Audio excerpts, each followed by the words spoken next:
नमस्कार। आज मैं आपको भगवान श्री कृष्ण के 5 जन्य शंख की कहानी सुनाऊंगा। श्रीमद् भागवत महापुराण के 10वें स्कंद 45वें अध्याय में इस घटना का वर्णन मिलता है। श्री कृष्ण और बलराम की शिक्षा महर्षि सांदीपानी के आश्रम में पूरी हो गई थी। श्री कृष्ण और बलराम अपनी समस्त विद्याओं में निपुण हो चुके थे। उन्होंने मात्र 64 दिनों में 64 कलाओं की शिक्षा प्राप्त की थी। विदाई की बेला निकट थी, लेकिन वातावरण में एक अजीब सा भारीपन और उदासी व्याप्त थी। कृष्ण ने हाथ जोड़कर गुरु से पूछा, गुरुदेव, आपने हमें अंधकार से प्रकाश की ओर मोड़ा है। हम गुरु दक्षिणा में आपको क्या भेंट कर सकते हैं? ऋषि सांदीपनी एक महान विद्वान और संयमी पुरुष थे। उन्होंने कभी किसी से कुछ नहीं मांगा था, लेकिन आज जब श्री कृष्ण ने उनके चरणों में झुककर गुरु दक्षिणा देने का आग्रह किया, तो ऋषि मौन हो गए। उनकी आंखों में एक गहरा दर्द था, जिसे उन्होंने दुनिया से छिपाकर रखा था। सांदीपनी मुनि जानते थे कि श्री कृष्ण साधारण बालक नहीं है। महर्षि के मन में अपने उस पुत्र के लिए व्याकुलता थी, जो वर्षों पहले प्रभास क्षेत्र के समुद्र में खो गया था। एक और उनका ऋषि धर्म था, जो उन्हें विचलित होने से रोकता था, और दूसरी ओर वह मौन, जो उन्होंने अपने पत्नी के दुख को देखकर धारण कर लिया था। वे नहीं चाहते थे कि अपनी गुरु दक्षिणा के लिए वे शिष्यों को किसी संकट में डालें। पर तभी गुरु माता यानी ऋषि सांदीपनी की पत्नी वहां आ गई। उनकी आंखों की चमक फीकी पड़ चुकी थी और चेहरा पुत्र वियोग की अग्नि में झुलसकर पीला पड़ गया था। जैसे ही उन्होंने श्री कृष्ण को देखा, उनका मातृत्व उमड़ पड़ा। वह बोली, हे कृष्ण, लोग कहते हैं कि तुम साक्षात ईश्वर हो। क्या ईश्वर के रहते एक माँ की गोद सूनी रह सकती है? मेरा पुत्र प्रभास के तट पर समुद्र की लहरों में कहीं खो गया है। वर्षों बीत चुके हैं, पर मेरा हृदय आज भी उसकी पदचाप सुनने को तरसता है। माता की व्यथा कथा इस मोड़ पर के चरम पर थी। वे हर दिन समुद्र की दिशा में देखती थीं कि शायद उनका पुत्र लौट आए। ऋषि तो ज्ञान के बल पर दुख सह गए, लेकिन माता का हृदय तो केवल अपने बालक के स्पर्श का प्यासा था। उन्होंने कांपते हुए स्वर से आगे कहा, यदि तुम हमें कुछ देना ही चाहते हो पुत्र, तो मेरा वह पुत्र मुझे लौटा दो, जिसे काल ने मुझसे छीन लिया है।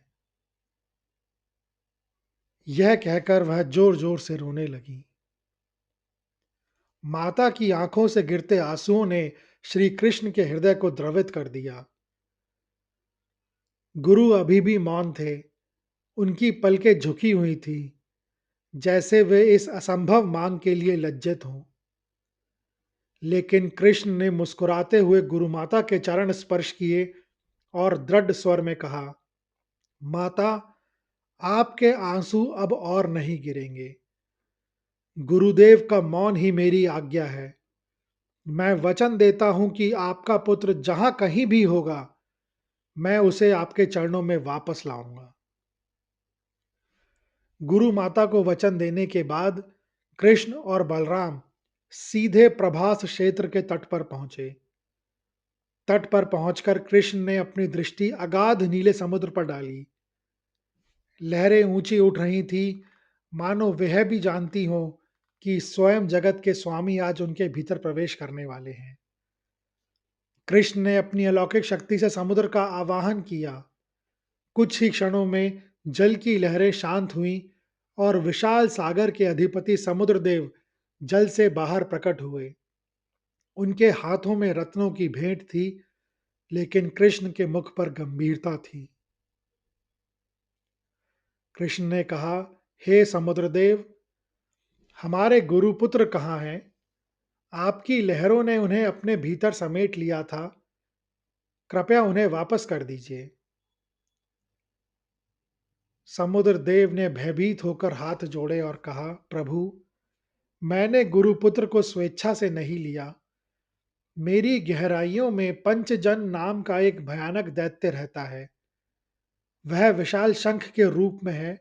उसी ने बालक का अपहरण किया था। यह सुनते ही बिना एक क्षण गंवाए कृष्ण और बलराम समुद्र के भीतर प्रवेश कर गए। जैसे जैसे वह समुद्र की गहराई में उतरते गए, सूर्य का प्रकाश धुंधला होता गया। चारों ओर नीला काला पानी था और अकल्पनीय जीव वहां विचरण कर रहे थे। जल के तल में पहाड़ियां थीं, मूंगे की विशाल दीवारें थीं और हजारों हजारों वर्ष पुराने जलमग्न खंडहर थे। यह एक ऐसी दुनिया थी जहां कोई साधारण मनुष्य जीवित नहीं रह सकता था। अंततः कृष्ण एक ऐसी गुफा के पास पहुंचे जो किसी पाताल के महल जैसी दिखाई देती थी। वहां रेत के बिस्तर पर एक विशालकाय चमकीला और भयानक शंख पड़ा था। यही शंखासुर अर्थात पंजनन था। शंखासुर अपनी शक्ति के मद में चूर था। जैसे ही उसने कृष्ण को देखा, उसने जल के भीतर एक भीषण भीषण गर्जना की, जिससे समुद्र का पानी उबलने लगा।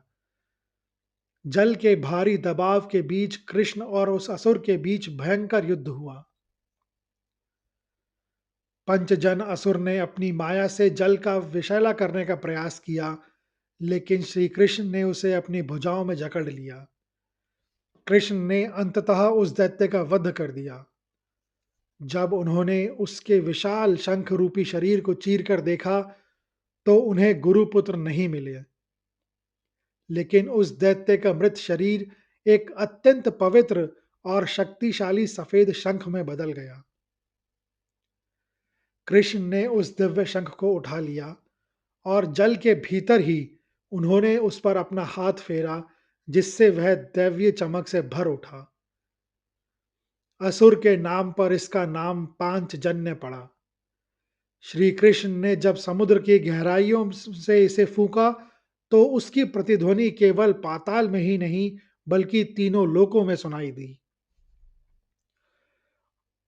समुद्र की गहराइयों में असुर का अंत करने के बाद हाथ में दिव्य पांचजन्य शंख लिए कृष्ण और बलराम ने अपनी दिशा बदली। अब उनकी यात्रा भौतिक जगत से परे सूक्ष्म जगत की ओर थी, उस नगरी की ओर जहां से आज तक कोई जीवित वापस नहीं लौटा था। कृष्ण और बलराम मृत्यु के देवता यमराज की नगरी संयमनीपुरी की सीमा में प्रवेश कर गए। वहां का वातावरण पूरी तरह बदल गया। वहां ना सूर्य का प्रकाश था, ना चंद्रमा की शीतल था। केवल कर्मों के न्याय की गूंज थी। यमलोक के द्वार पर पहुंचकर कृष्ण ने हाथ में पकड़े उस नवनिर्मित पांचजन्य शंख को अपने अधरों से लगाया और पूरी शक्ति से उसका नाद किया। वह ध्वनि इतनी तीव्र और तेजस्वी थी कि यमलोक की दीवारें थरथराने लगी। वहां स्थित यमदूत स्तब्ध रह गए। यमराज के दूतों ने ऐसा नाद पहले कभी नहीं सुना था, जिसमें अधिकार भी था और करुणा भी। शंख की ध्वनि सुनकर स्वयं धर्मराज यमराज अपने सिंहासन से उठ खड़े हुए और तुरंत उनके पास पहुंचे और अत्यंत विनम्रता पूर्वक हाथ जोड़कर बोले, हे जगदीश्वर, हे अच्युत, आप स्वयं न्याय के विधान के स्वामी हैं। आपकी आज्ञा के बिना तो पत्ता भी नहीं हिलता। फिर आज आपने इस सेवक के द्वार पर स्वयं आने का कष्ट क्यों किया? मैं आपकी क्या के सेवा कर सकता हूँ प्रभु? कृष्ण ने अपनी मधुर वाणी में यमराज से कहा, हे धर्मराज, मैं यहाँ अपने गुरु सांदीपनि के पुत्र को लेने आया हूँ। वह बालक अपने प्रारब्ध और कर्मों के कारण यहाँ आया है, लेकिन आज मैं अपनी गुरु दक्षिणा पूर्ण करने के लिए उसकी मुक्ति चाहता हूँ। यमराज जानते थे कि भगवान की इच्छा ही परम विधान है। उन्होंने तुरंत अपने पास सुरक्षित उस बालक की आत्मा को उसके भौतिक स्वरूप में पुनर्जीवित किया। यमराज की उपस्थिति में ही वह बालक, जो वर्षों पहले समुद्र में विलीन हो गया था, सशरीर श्री कृष्ण के सामने प्रकट हो गया। बालक अपनी चेतना में वापस आते ही अचंभित था कि वह कहाँ है, लेकिन सामने साक्षात नारायण और बलराम को देखकर वह नतमस्तक हो गया। यमराज ने झुककर भगवान को प्रणाम किया और उनसे आशीर्वाद मांगा। श्री कृष्ण ने बालक का हाथ थामा और बलराम के साथ यमलोक की सीमाओं को छोड़कर वापस पृथ्वीलोक की ओर प्रस्थान किया। यह पहली बार था जब कोई अपनी इच्छा शक्ति और सामर्थ्य से यमराज के द्वार से किसी प्राण को वापस ले जा रहा था। यमलोक से गुरुपुत्र को लेकर कृष्ण और बलराम वापस मृत्युलोक पहुंचे। यह यात्रा केवल एक बालक को बचाने की नहीं, बल्कि एक माँ के विश्वास और एक गुरु के तप को सम्मान देने की थी। जैसे ही कृष्ण, बलराम और वह बालक सांदीपनी मुनि के आश्रम की सीमा में प्रविष्ट हुए, पूरे आश्रम का वातावरण दिव्य सुगंध और शांति से भर गया। गुरु माता, जो आश्रम के द्वार पर बैठी उसी दिशा में देख रही थी जहां से उनका पुत्र को समुद्र निकल गया था। उन्होंने थोड़ी ही दूर पर धूल उड़ती देखी और तीन आकृतियों को अपनी ओर आते पाया। जब उन्होंने अपने पुत्र को जीवित, स्वस्थ और मुस्कुराते हुए कृष्ण के साथ आते देखा, तो उन्हें अपनी आंखों पर विश्वास नहीं हुआ। उन्हें लगा कि शायद यह कोई स्वप्न है या उनकी ममता द्वारा बुना गया कोई भ्रम। बालक दौड़कर अपनी माता के चरणों में गिर पड़ा। मां ने कांपते हाथों से उसे छुआ और फूट फूट कर रो पड़ी। वह मृत्यु पर ममता की विजय का क्षण था। ऋषि सांदीपनी, जो अब तक मौन और स्थिर थे, इस दृश्य को देखकर भाव विभोर हो गए। उन्होंने देखा कि उनके शिष्य ने वह कर दिखाया जो देवताओं के लिए भी दुर्लभ था, काल के चक्र को पीछे घुमा देना। उन्होंने कृष्ण को देखा और गदगद कंठ से बोले, हे पुत्र, तुमने आज गुरु दक्षिणा की परिभाषा ही बदल दी।